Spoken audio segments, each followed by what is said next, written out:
Hello everyone and welcome back to the next episode of Aria of Sorrow. So this episode and the next few are going to be, this and the next 3 episodes specifically, are all going to be recorded post-commentary. Because I'm leaving Wednesday, I believe, for Thanksgiving. We're going to visit some family and have Thanksgiving dinner with them. And it's out of state. So I have to record some videos in advance. And since Aria of Sorrow is what I'm doing currently, I'm recording that. I'm also going to have, with any luck, a video for Saturday. So be excited for that. So yeah. We got Lubricant over there, which is another, like, English thing. It's supposed to be Rubicant.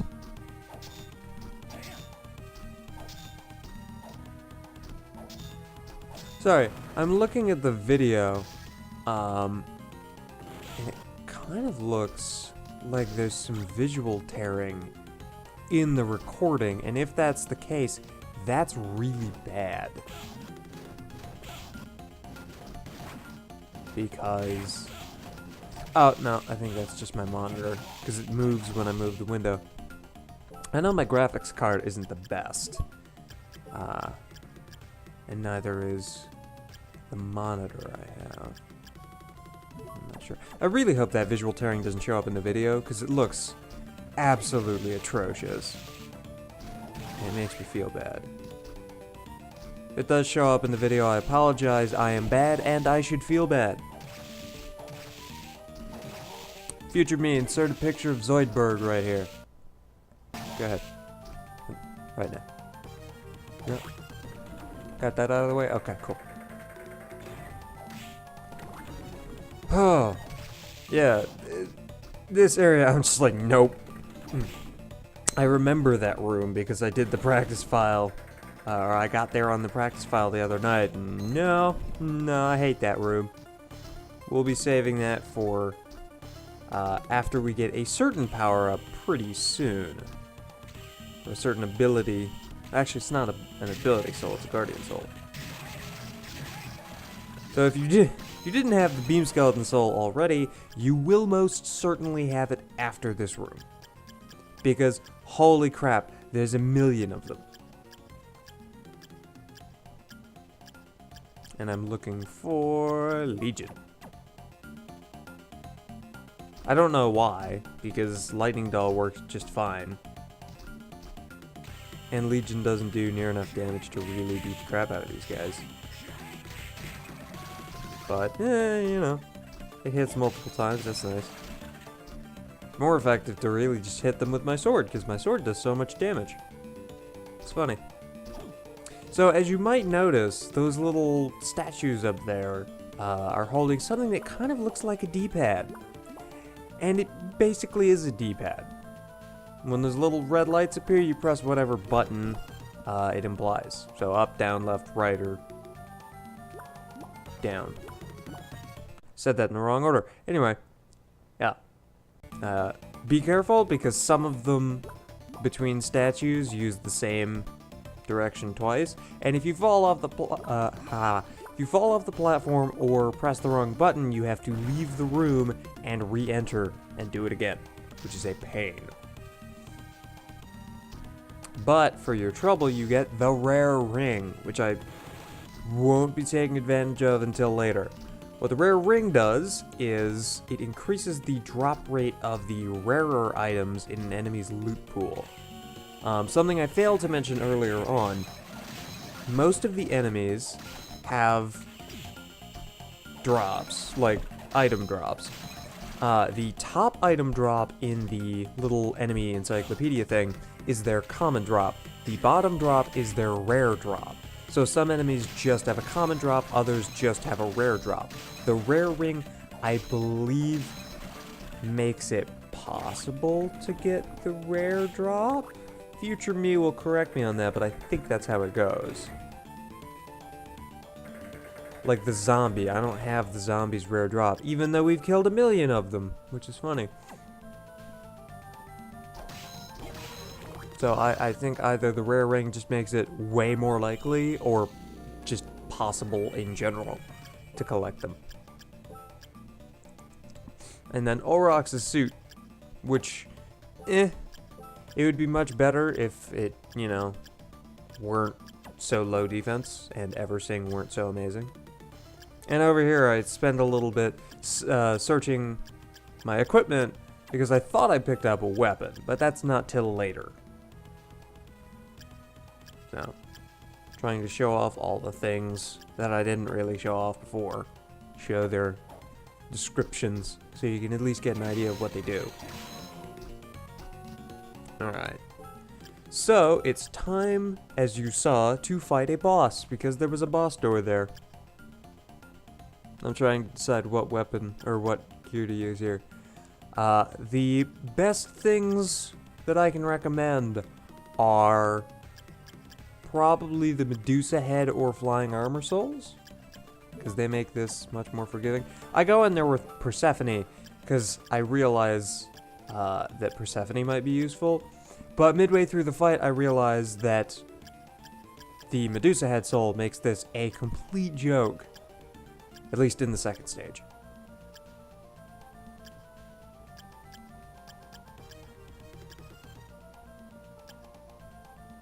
Deliberating what gear I should use or what souls. I'm like, I'll go with Legion. And then I put Medusa head back on, because I realized, oh yeah, that's important. So yeah, when you get to this fight, make sure you have the Medusa head soul, because it makes it a lot more forgiving. A lot less stupid. And now it's time to fight a giant bat. Oh. Ooh. Okay, never mind. Say hello to Balore, the wham bam rock of Castlevania Aria of Sorrow, I guess. Seriously, he's almost identical to Wham Bam Rock from Kirby Superstar. I think that's what his name was, right? Fairly certain. Yeah, watch out for Balore's fist. You get hit by that, you go flying, or it just does a ton of damage.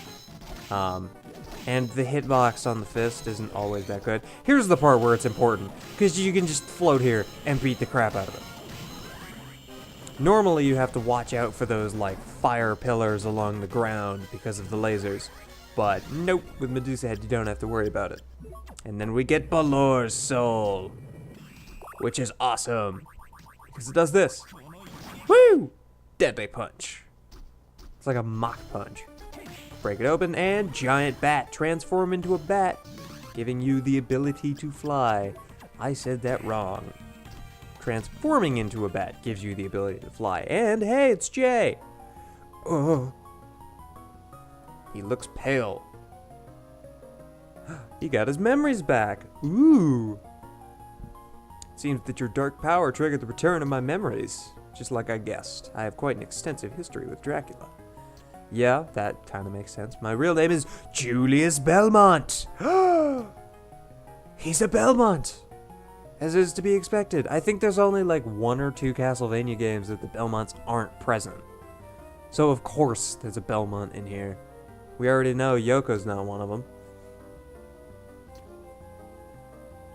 And there's Graham. The missionary. Yeah, he's a little bit crazy. Just a little bit. It sends Dracula's power at work in him. But it's a little difficult to think he's Dracula. Yeah, I think... No, forget it. You were about to spoil the plot, weren't you? Damn it, Julius. Watch yourself, man. If you had not caught yourself, we would have had some words. Or, I guess, Koji Igarashi would have had some words with you and probably would have edited your... Never mind. Bad joke. Pray that my hunch proves to be wrong. You didn't even tell us what the hunch is.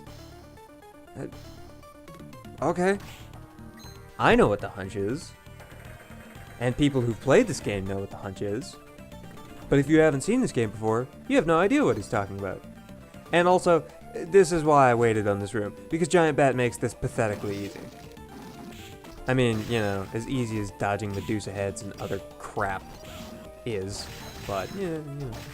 Swing blindly. Ow. Plus 50 to weapons.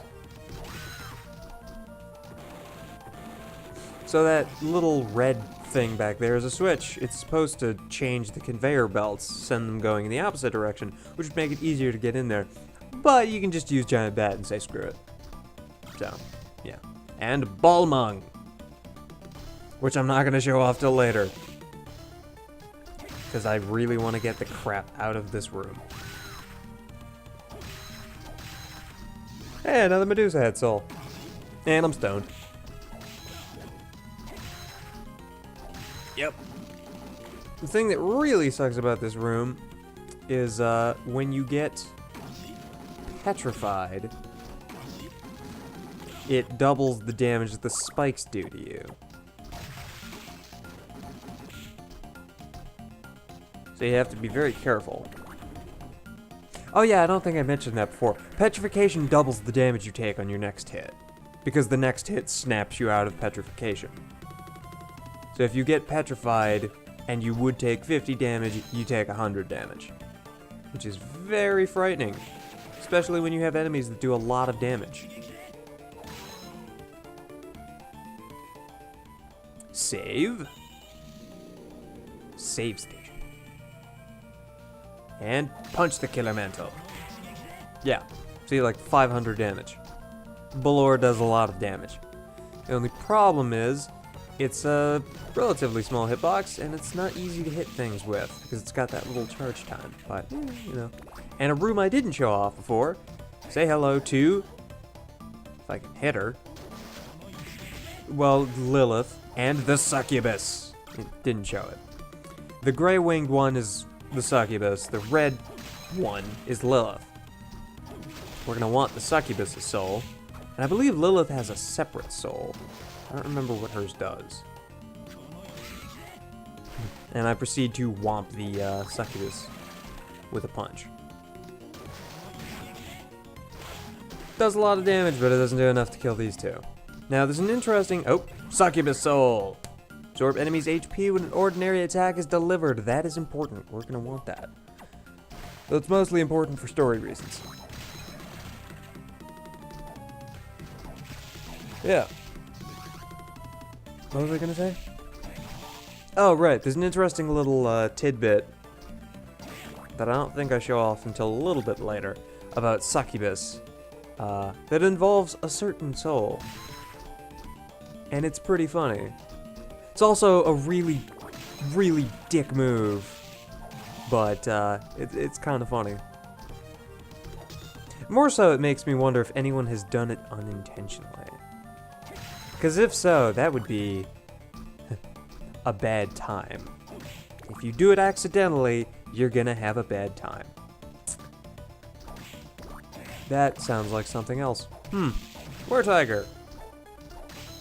Also, worth noting, there is Were-Tiger and Were-Jaguar, two completely different enemies. And I don't remember what Were-Jaguar's soul does. I don't remember if I even have it yet. I mean, I guess I can check right now. Nope, doesn't look like it. Killer Mantle. Doesn't do anything to Giant Skeleton. There's a few enemies with a lot of health that Killer Mantle has a special effect on. I don't remember if I've mentioned yet or not. Giant Skeleton's not one of them. Also, I really want Giant Skeleton's soul, because it's hilarious. Yes! Throws giant skulls. Please, yes. Show it off. Derp.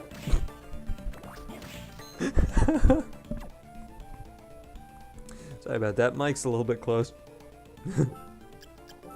I love the Giant Skeleton soul, because it's so dumb. You just throw out the top half of his skull. But at the same time, it's so good. Dead Crusader over here. I try to be all cool and slide around, and it gets me a bunch of stupid hits taken. Eat half skull. Stop poisoning me. Jeez. Yeah, I really hate the Skull Malone. They're probably my least favorite of that type of enemy. And Bile! Intelligence increased by 12. Sweet. Take it. Kill another Killer Mantle. Beat the crap out of another Were-Tiger. With his Shoryuken! Fear the great and powerful Shoryuken. Yeah, I think this is when I remember to show it off.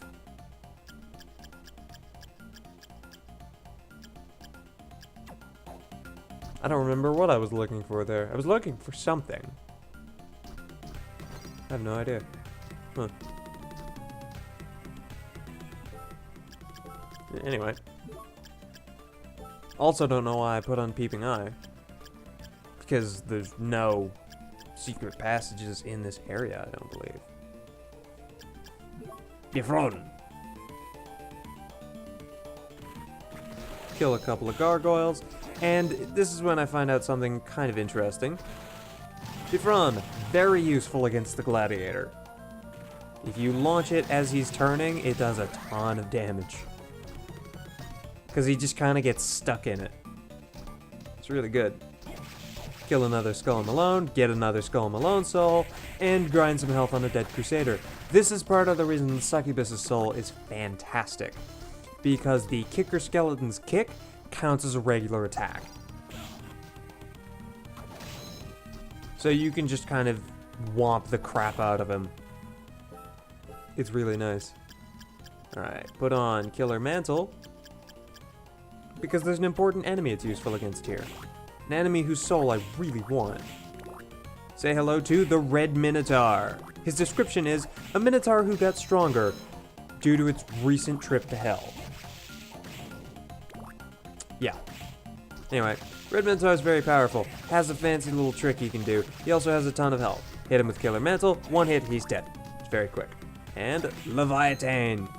Or Leviathan. I don't know how you pronounce that. I assume it's Leviathan?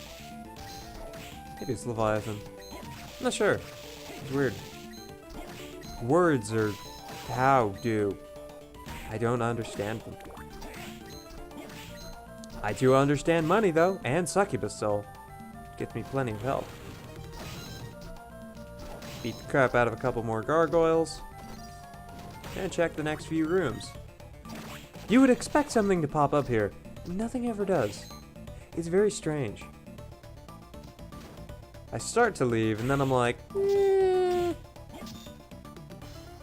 First of all, this dead Crusader gives me way more trouble than he should.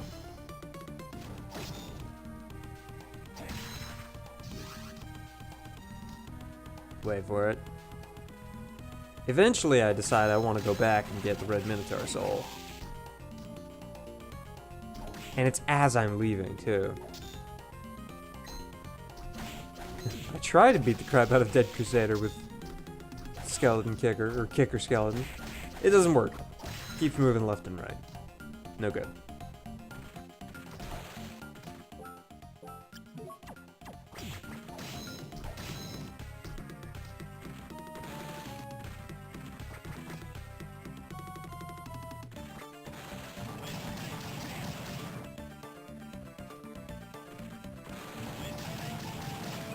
That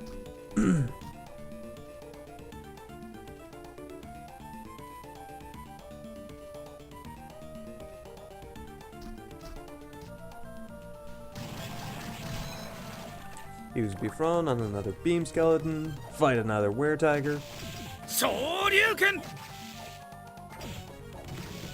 Then again, I guess half the things in this game don't really exist. Also, what's up with the tiger heads in stone? Why are those everywhere in the arena? All over the place. Anyway, that's going to be the end of this episode. Next time, we will continue to explore the arena, probably beat the crap out of a few more Red Minotaurs, and that'll be it.